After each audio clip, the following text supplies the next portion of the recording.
প্রথম ম্যাচটা রাত পোহালেই এগেইনস্ট শ্রীলঙ্কা। শ্রীলঙ্কা বাংলাদেশের গ্রুপমেট ছিল এবং শ্রীলঙ্কার বিপক্ষে বাংলাদেশের পারফরমেন্স খুব একটা ভালো ছিল না। যে শ্রীলঙ্কার জয় নিয়ে 18 কোটি মানুষ মোটামুটি দোয়া ধরেছিল যে শ্রীলঙ্কা যেন আফগানিস্তানকে হারিয়ে দেয়, সুপার 4-এ বাংলাদেশের জায়গাটা যেন নিশ্চিত হয়, সেই 18 কোটি মানুষ এই মুহূর্তে পুরো পোল্টি মেরে দিয়েছে। পোল্টি মেরে সবাই এখন সিংহ ছেড়ে বাঘের লেজ ধরেছে। বাঘ জিতবে, বাংলাদেশ জিতবে, জিততে হবে, লক্ষ্য এশিয়া কাপের ফাইনাল পর্যন্ত যাওয়ার স্বপ্ন দেখা যায় কি না। শ্রীলঙ্কার এগেইনস্টে নামার আগে বাংলাদেশের 11 নিয়ে টিম ম্যানেজমেন্ট ভয়াবহ জটিলতায়, এবং সেই জটিলতা কতটা ডিফিকাল্ট টু সলভ এই মুহূর্তে আপনাদের সাথে পুরো ইনসাইড স্টোরিজ শেয়ার করছি। দেখুন, বাংলাদেশ দল লাস্ট যে ম্যাচটা খেলেছিল, যেই ম্যাচে আফগানদের হারিয়েছিল, সেই ম্যাচে ফুল টাইম বোলার অথবা প্রপার বোলার ছিল 4 জন। বাকি 4 ওভারের যে কোটা ছিল সেটা সাইফ এবং শামীম হোসেন পাটোয়ারিকে দিয়ে ফুলফিল করানোর পরিকল্পনা করা হয়।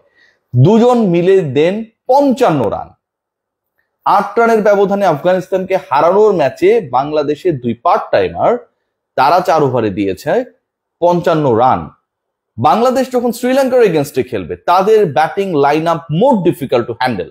এবং কতটা ডিফিকাল্ট, সবশেষ ম্যাচে আবুধাবিতে আফগানিস্তানের বিপক্ষে যেভাবে তারা ম্যাচটা কনভিন্সিংলি জিতে নিয়েছে, সেখান থেকে সেটা প্রমাণিত। বাংলাদেশের বিপক্ষে যেভাবে 32 বল হাতে রেখে শ্রীলঙ্কা জিতেছিল ওই একই আবুধাবিতে, সেখান থেকে সেটা প্রমাণিত। So difficult comparing to Afghan batting line up, সেই difficult batting line up Sri Lanka যারা এটা নিয়ে খেলতে নামবে, তাদের এগেইনস্টে কি বাংলাদেশ পার্টের মধ্যে নামিয়ে দেবে? একজন বোলার পারছে, স্কোয়াডে 11-এ একজন, স্পেশালিস্ট 11-এ একজন full time bowler, proper bowler, team management বাড়াচ্ছে। 4 জন বোলারের ঝুঁকি বাংলাদেশ দল is not going to take. So একজন যেহেতু বাড়ছে, একজন নাম্বার অফ বোলার যদি বাড়ে, তাহলে বোলিং ডিপার্টমেন্টে তো আসলে কাউকে কমানোর সুযোগ নেই। হয়তো কারো রিপ্লেস কেউ হতে পারে, কিন্তু কেউ কাউকে এমন ভাবে রিপ্লেস করবে না যে ও নাই হয়ে গেছে। ব্যাটিং ডিপার্টমেন্ট থেকেই একজনকে বাদ পড়তে হবে। সো ব্যাটিং ডিপার্টমেন্ট থেকে একজন বাদ পড়ছেন, সেই ক্রিকেটার কে? সেই আলোচনায় রয়েছে আবার 3টা নাম। এই 3 নামের মধ্যে সবচেয়ে বেশি আলোচিত নাম হচ্ছে তাওহিদ হৃদয়, যিনি গত ম্যাচে 20 বলে 26 রান করেছিলেন। তার ব্যাটিং স্টাইল, অ্যাপ্রোচ, অ্যাপ্লিকেশন এখন পর্যন্ত খুব বেশি কনভিন্সিং না কারো কাছে। রয়েছেন আমাদের টেলে যে 2 জন ব্যাটিং করেন, বিশেষ করে 5 এবং 6, শামীম হোসেন পাটোয়ারি এবং জাকির আলী অনিক। জাকির আলী অনিক লাস্ট ম্যাচে তাওহিদ হৃদয় তো কিছু রানস করেছেন, 130-এর কাছাকাছি স্ট্রাইক রেটে ব্যাট করেছেন, কিন্তু the way Jaker Ali Anik miss the balls to hit, to touch, last 11 বলে 5টা ডট, যার মধ্যে টানা 4টা ডট দিয়েছেন জাকির আলী অনিক। সব বল একইভাবে লেগ স্ট্যাম্পের মানে লেগ সাইডের দিকে টেনে মারার চেষ্টায়, এন্ড হি ওয়াজ ফেইলিওর। স্লোয়ারে কিভাবে অ্যাপ্লাই করতে হয় স্লক্স ওভারসে, ওই কাজটা জাকির আলী অনিক করতে পারেন নাই। বিলো 100 স্ট্রাইক রেটে, 92 স্ট্রাইক রেটে ব্যাট করে তিনি ব্যাক করেছেন ড্রেসিং রুমে অপরাজিত থেকে। The same time Nurul Hasan Sohan, he faced only 6 balls and scored 12 runs, 200 strike rate. So 3 John cricketer রয়েছেন, এবং যারা ব্যাটিং লাইন আপের স্ট্রেংথ বলতে পারি, পার্ট বলতে পারি, যেভাবে এটাকে এক্সপ্লেইন করেন না কেন, আউট অফ 7 ব্যাটসম্যান, এই 7 জন ব্যাটার যাদেরকে বাংলাদেশ খেলিয়েছিল সবশেষ ম্যাচে 8 রানের জয় করা ম্যাচে, সেই 7 জন থেকে একজন বাদ পড়বেন। এখন সেই মানুষটাকে জাকির আলী অনিক, তাওহিদ হৃদয় নাকি শামীম হোসেন পাটোয়ারি, সেই আলোচনাটা রয়েছে। এবং তার পরিবর্তে একজন বোলার বাংলাদেশ 11-এ ঢুকছেন, সেই বোলারটাকে, সেটাও কিন্তু একটা আলোচনার বিষয়। সেই আলোচনায় আমি যাচ্ছি, কে ঢুকতে যাচ্ছে, স্পিনার নাকি পেস বোলার নাকি অন্য কেউ, সাইফুদ্দিন, এই আলোচনা তো রয়েছে।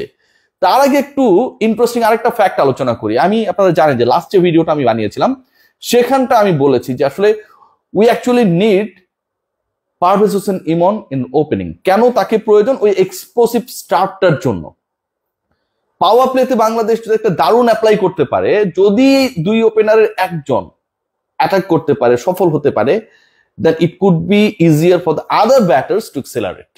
But team management, they are in a decision, almost এই ডিসিশনটা ডান। পারভেজ হোসেন ইমনের কালকের ম্যাচে শ্রীলঙ্কার এগেইনস্টে খেলার সুযোগ নেই, সুযোগ তারা দেখছেন না।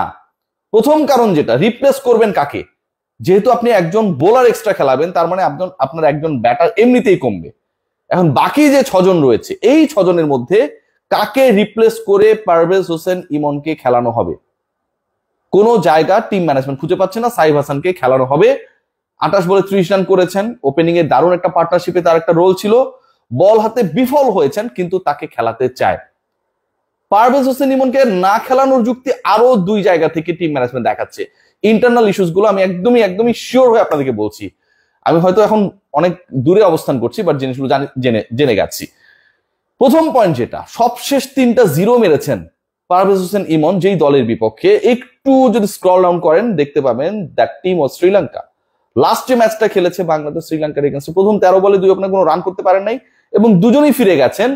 Parvez Hossain Emon also scored 0 following Jamshed Hasan Tamim. এর আগে যে 2টা ইনিংস তিনি খেলেছিলেন টি20তে এগেইনস্ট শ্রীলঙ্কা ইন শ্রীলঙ্কা, 2 ইনিংসেই তার রান 0 এবং 0। সো সবশেষ একই দলের বিপক্ষে 3 ইনিংসে, যেই লেটেস্ট 3টা ইনিংস তিনি খেলেছেন, 3টাতেই তিনি রান করতে ব্যর্থ হয়েছেন। সো তাকে কেন খেলানো হবে, এটা প্রশ্ন, টিম ম্যানেজমেন্টের ভেতর থেকেই প্রশ্ন। সেকেন্ড কোয়েশ্চেন যেটা, সেটা হচ্ছে দুজন বাঁহাতি ওপেনারকে খেলানোর থেকে righty lefty combination could be more better. Sri Lankan pace department, Tushara specially, he is very much effective against the lefties. So ওই জায়গা থেকে যদি রাইটি লেফটি কম্বিনেশন করা হয়, নাম্বার 3-তে আমরা লিটন কুমার দাসকে পাবো। নাম্বার 4-এ নুরুল হাসান সোহান যদি খেলেন, তাহলে ফ্রম দ্যাট পার্ট কিছুটা হলেও বাংলাদেশ দল লেফট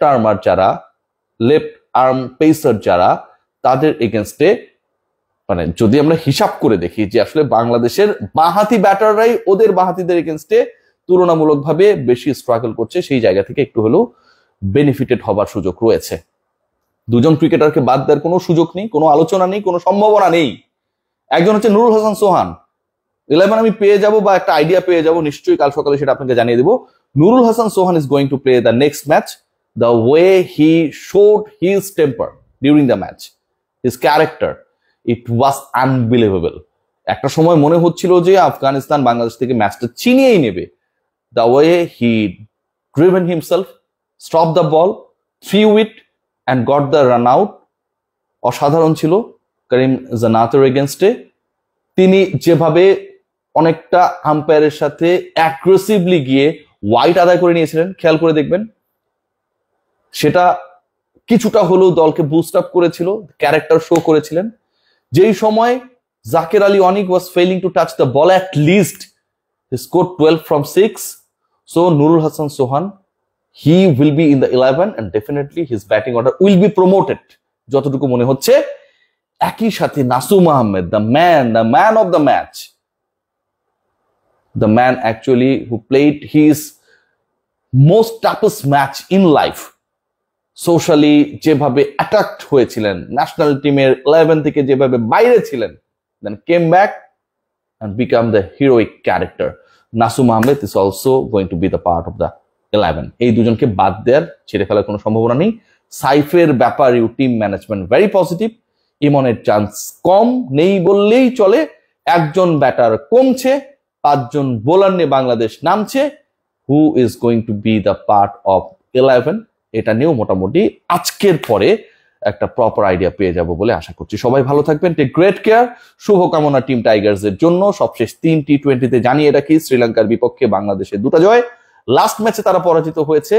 এটাও কিন্তু একদিক থেকে বাংলাদেশের জন্য প্রতিশোধের মিশন। আবার একই সাথে আমাদের দোয়া তো এখন অনেক ইফেক্টিভ হয়ে গেছে, স্পেশালি যেই সব ম্যাচে শ্রীলঙ্কা খেলে। আমরা এখন পোল্টি মেরে শ্রীলঙ্কার এগেনস্টে দোয়া করব, আমরা বাংলাদেশের পক্ষে চলে যাব। হোপফুলি শ্রীলঙ্কা হেরে যাবে, আমাদের দোয়া কবুল হবে, বাংলাদেশ সুপার 4-এ প্রথম ম্যাচে জিতে